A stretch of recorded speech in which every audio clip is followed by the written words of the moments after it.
I'm very sorry, Ishwan Shifu. My dad still won't talk to me about the sky letter. No need to apologize.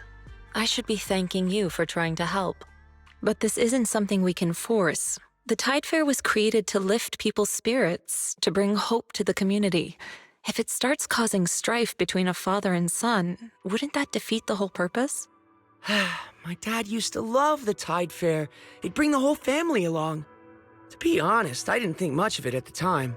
But after hearing him talk about it so much, I've started to see it differently. Now look at us. I'm the devoted one, and he's the one who's turned away from it.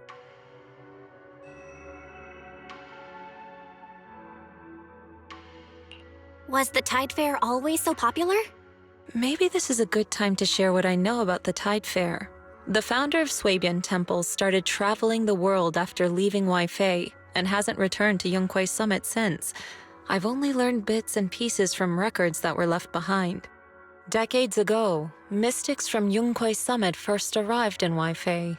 Back then, the ether currents around the hollows were even more violent than they are now.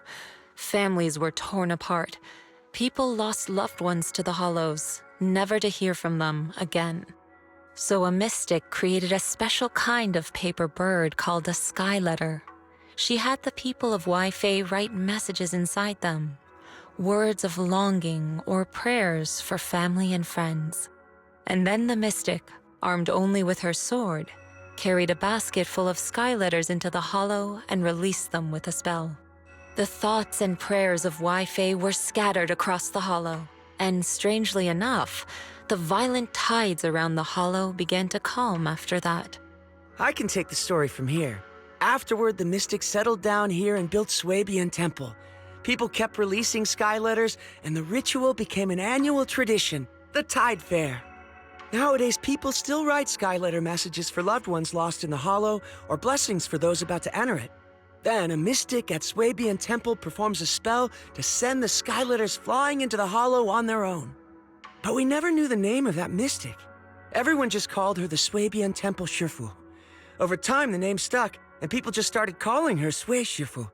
Yunkwei Summit does have her name on record, but it's possible she just made it up, too. I wouldn't be surprised if she's using a different name now, off wandering who knows where. In any case, I'll find another way to investigate the sky letter. Whether I succeed or not will depend on fate. I believe in my dad. I don't know why he's not talking, but I'm sure he'll come around. This is what everyone in Waifei wants, and what my brother would want too.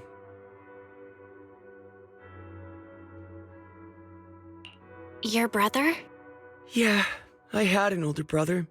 He loved the Tide Fair. But 11 years ago, he...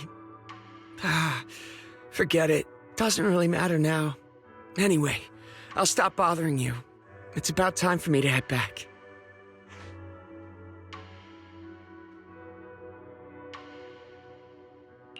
It was just a single sigil. But somehow, it's gotten a lot more complicated. You think so? Personally, I feel like we're getting closer to the truth. But don't let it weigh on you. Just focus on what's in front of us. It will be up to fate whether it works out in the end.